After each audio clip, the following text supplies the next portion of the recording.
Assalamualaikum, selamat datang di Informer Channel. Pada kesempatan kali ini saya akan berikan informasi terkait pedoman pendaftaran Kartu Indonesia Pintar Kuliah atau KIP Kuliah pada tahun 2021. Sebelum ke pembahasan, untuk yang baru gabung silahkan subscribe channel ini dan aktifkan lonceng notifikasinya agar tidak tertinggal informasi terbaru lainnya dari Informer Channel. Kali ini saya akan memberikan informasi terkait KIP Kuliah. Jadi KIP Kuliah ini adalah program pemerintah untuk siswa-siswi yang ingin melanjutkan pendidikan di jenjang perguruan tinggi namun terkendala perihal ekonomi. Oke, kita langsung saja ke poin utamanya. Kita skip. Untuk persyaratan penerima KIP Kuliah, yang pertama, penerima KIP Kuliah adalah siswa sekolah menengah atas atau SMA, sekolah menengah kejuruan atau SMK, atau bentuk lain yang sederajat yang akan lulus pada tahun belajar atau lulus 2 tahun sebelumnya. Yang kedua, memiliki potensi akademik baik tetapi memiliki keterbatasan ekonomi yang didukung bukti dokumen yang sah. Jadi maksud dari potensi akademik ini adalah untuk siswa yang kompeten yang ingin melanjutkan ke jenjang perguruan tinggi namun terhambat masalah ekonomi. Kemudian yang ketiga, lulus seleksi penerimaan mahasiswa baru melalui semua jalur masuk perguruan tinggi dan diterima di PTN atau PTS pada program studi yang telah terakreditasi. Untuk persyaratan penerima KIP Kuliah, keterbatasan ekonomi calon penerima KIP Kuliah dibuktikan dengan yang pertama, kepemilikan program bantuan pendidikan nasional dalam bentuk Kartu Indonesia Pintar atau KIP. Kemudian berasal dari keluarga peserta program Keluarga Harapan atau PKH. Kemudian pemegang Kartu Keluarga Sejahtera atau KKS. Kemudian mahasiswa dari panti sosial atau panti asuhan. Mahasiswa dari keluarga yang masuk dalam desail kurang atau sama dengan kategori 4 pada data terpadu kesejahteraan sosial. Jadi pada intinya untuk siswa penerima KIP Kuliah ini yaitu diprioritaskan untuk yang kurang mampu dalam hal ekonomi.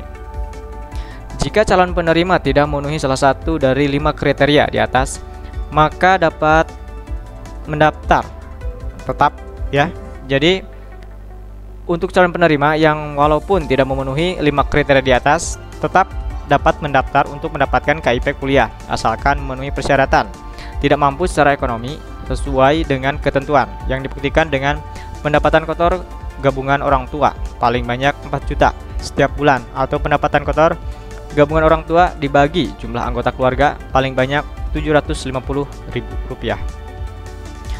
Kemudian untuk keunggulan penerima KIP Kuliah ini, yang pertama, pembebasan biaya pendaftaran seleksi masuk perguruan tinggi atau UTBK, yaitu ujian tulis berbasis komputer, serta seleksi lain yang diusulkan oleh masing-masing panitia dan perguruan tinggi bagi siswa yang terdaftar di Data Terpadu Kesejahteraan Sosial atau DTKS Kemensos.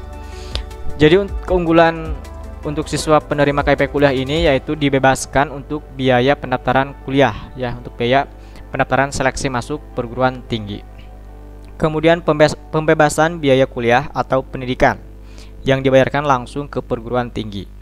Jadi untuk keunggulan yang kedua yaitu pembebasan biaya kuliah pendidikan jadi program KIP ini bisa membantu siswa-siswi untuk biaya perkuliahan selama mengikuti pendidikan tinggi di perguruan tinggi tersebut Jadi dibantu oleh pemerintah melalui KIP Kuliah. Kemudian bantuan biaya hidup mulai tahun akademik 2021-2022. Biaya hidup ditetapkan oleh Puslapdik berdasarkan perhitungan besaran indeks harga lokal dari masing-masing wilayah perguruan tinggi. Kemudian untuk jangka waktu pemberian KIP Kuliah, untuk program reguler sarjana maksimal 8 semester. Kemudian untuk diploma 4 maksimal 8 semester. Diploma 3 maksimal 6 semester dan diploma 2 maksimal 4 semester. Jadi untuk bantuan dari pemerintah ini ada jangka waktunya tidak selamanya mendapatkan bantuan, Jadi untuk tingkat S1 atau sarjana mendapatkan bantuan dari pemerintah selama 8 semester, yaitu biaya pendidikannya dibantu oleh pemerintah selama 8 semester. Dan untuk diploma 4 8 semester sama, diploma 3 6 semester, dan diploma 2 4 semester. Jadi skemanya seperti itu ya untuk jangka waktu pemberian bantuan KIP kuliah. Kemudian program profesi. Untuk dokter maksimal 4 semester, dokter gigi maksimal 4 semester, dokter hewan maksimal 4 semester, nurse maksimal 2 semester, apoteker 2 semester, guru 2 semester. Jadi untuk program profesi ini bantuannya ya untuk predikat dokter yaitu 4 semester, dokter gigi 4 semester, dokter hewan 4 semester, nurse 2 semester, apoteker 2 semester, dan untuk profesi guru yaitu 2 semester. Kemudian untuk skema pendaftaran KIP kuliah ini, tata cara pendaftaran KIP kuliah untuk seluruh jalur masuk SNMPTN, SBMPTN, SNMPTN, SBMPN, dan Mandiri dilakukan secara online melalui laman KIP kuliah yaitu kipkuliah.kemdikbud.go.id. Nanti akan coba saya praktekkan ya. Kemudian pendaftaran juga dapat dilakukan secara mobile dengan terlebih dahulu mengunduh dan melakukan instalasi KIP kuliah mobile aplikasi berbasis Android di Play Store. Jadi untuk pendaftaran KIP kuliah ini bisa juga menggunakan Android ya, dengan terlebih dahulu kita mendownload aplikasi KIP kuliah di Play Store. Kemudian penerima KIP kuliah ditetapkan oleh Puslapdik atas usulan perguruan tinggi setelah mahasiswa melakukan registrasi di perguruan tinggi. Kemudian untuk pendaftaran KIP kuliah, yakni ada 2 cara ya yang bisa kita lakukan. Yang pertama, siswa dapat mendaftar secara mandiri atau secara langsung ya oleh siswa yang bersangkutan. Kemudian yang kedua, perguruan tinggi dapat mendaftarkan mahasiswa yang sudah diterima dan melakukan registrasi. Kemudian untuk pendaftaran akun di SIM KIP kuliah, SIM ini yaitu Sistem Informasi Manajemen KIP kuliah, calon penerima harus memasukkan data yang valid sebagai berikut. Yang pertama, memiliki nomor induk kependudukan atau NIK. Yang kedua, nomor induk siswa nasional atau NISN, dan nomor pokok sekolah nasional atau NPSN.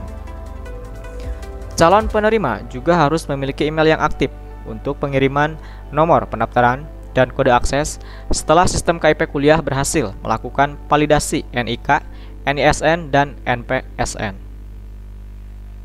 Untuk tahapan pendaftaran KIP kuliah, siswa melakukan pendaftaran akun secara mandiri di SIM KIP kuliah melalui laman kipkuliah.kemdikbud.go.id atau melalui KIP kuliah mobile aplikasi berbasis Android.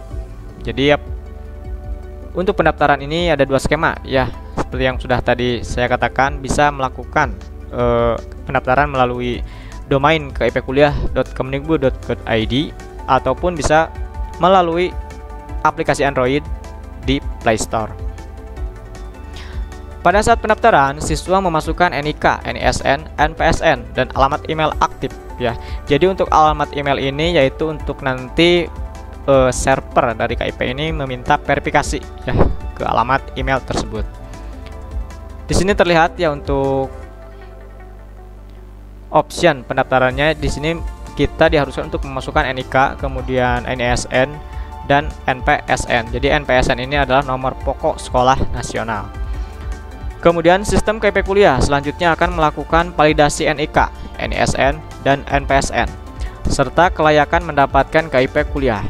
Jika proses validasi berhasil, sistem KIP kuliah selanjutnya akan mengirimkan nomor pendaftaran dan kode akses ke alamat email yang didaftarkan.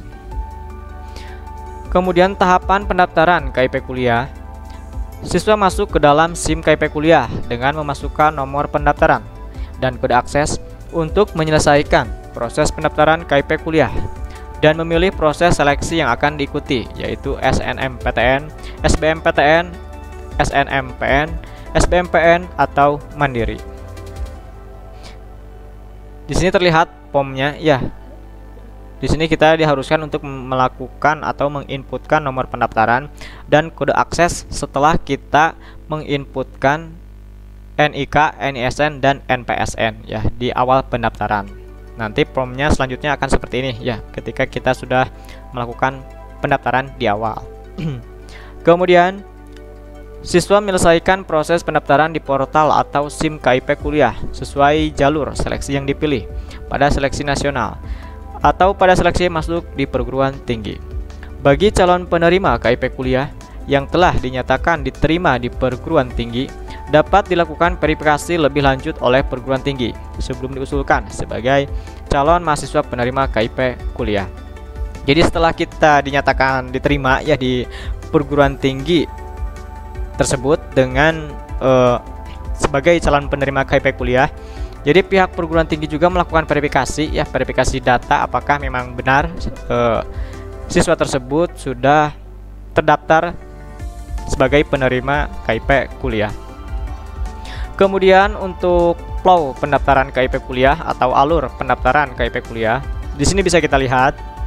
Yang pertama, siswa login ke laman kipkuliah.kemdikbud.go.id atau menggunakan aplikasi mobile ya via handphone dengan mendownload terlebih dahulu di Play Store. Setelah itu, siswa diharuskan untuk menginputkan NIK, NISN, NPSN, dan alamat email seperti yang flow tadi ya.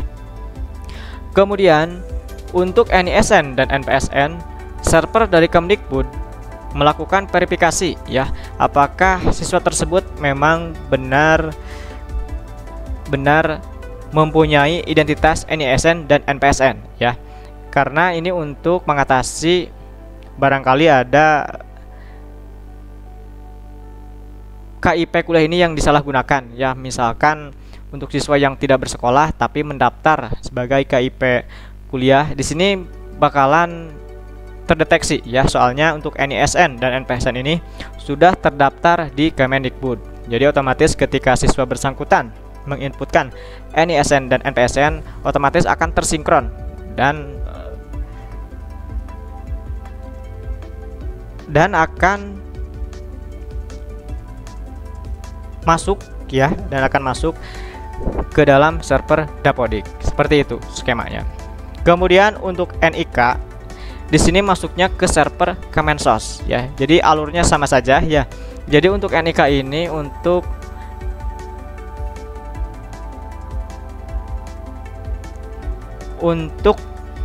mengetahui informasi siswa yang bersangkutan ya. Jadi NIK ini kan berisi masalah informasi keluarga ya. Di situ nanti akan terlihat untuk identitas keluarga mulai dari pekerjaan, kemudian nama orang tua, nama ibu kandung, dan lain sebagainya yang berkaitan dengan NIK atau kartu keluarga ya, nomor induk kartu keluarga. Jadi skemanya seperti itu ya untuk NISN dan NPSN, dan NIK berbeda server untuk mengidentifikasi kebenaran data yang pelamar calon KIP kuliah. Kemudian selanjutnya ketika NISN dan NPSN dan KIP valid ya, siswa dapat mendapatkan nomor pendaftaran dan kode akses ya. Kemudian siswa menyelesaikan proses pendaftaran KIP kuliah. Kemudian mendaftar dan mengikuti seleksi PT sesuai jalur masuk SNMPTN, SBMPTN, SNMPN, SBMPN, dan Mandiri pada panitia seleksi nasional atau panitia seleksi masuk perguruan tinggi. Kemudian selanjutnya diterima di perguruan tinggi ya. Kemudian yang terakhir, perguruan tinggi melakukan verifikasi jika diperlukan. Jadi skemanya seperti itu ya. Jadi untuk siswa-siswi yang memang sudah terdaftar di aplikasi Dapodik untuk Kemendikbud dan untuk di aplikasi Simpatika untuk jalur atau wilayah Kemenag, bisa mengikuti pendaftaran KIP kuliah ya. Karena memang sistemnya atau skemanya di sini sinkronisasi ya, atau penyamaan identitas ya, kebenaran identitas apakah NISN dan NPSN ini sudah terdaftar di server Kemendikbud. Jadi kalau kita sudah terdaftar tidak akan ada halangan ya, otomatis akan lancar ketika melakukan pendaftaran. Kemudian kita akan coba ya masuk ke portal KIP Kuliah Kemdikbud.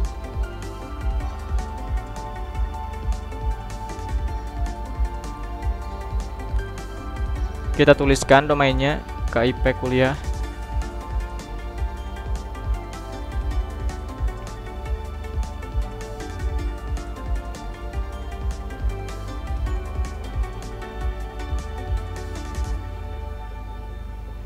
Nah, setelah kita masuk ke website kipkuliah.kemdikbud.go.id, kita langsung masuk ke login siswa ya. Jadi ini bisa dilakukan oleh siswanya langsung ya, ataupun bisa oleh perguruan tingginya ya dengan mendaftarkan siswa tersebut. Di sini kita coba menggunakan siswanya langsung ya, kita sebagai siswa langsung.